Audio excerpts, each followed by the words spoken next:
A major incentive for adopting cloud solutions such as Azure is to enable IT departments to move server resources to the cloud.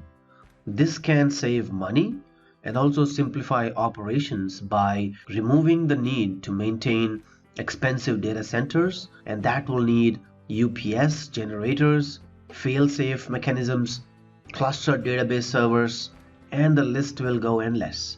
For small and medium-sized companies which might not have the expertise to maintain their own robust infrastructure, moving to the cloud is particularly appealing. Once the resources are moved to Azure, they require the same networking functionality as on-premise deployment.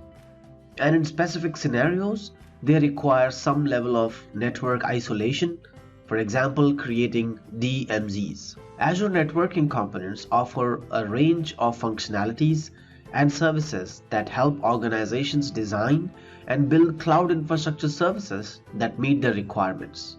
Azure has several networking components.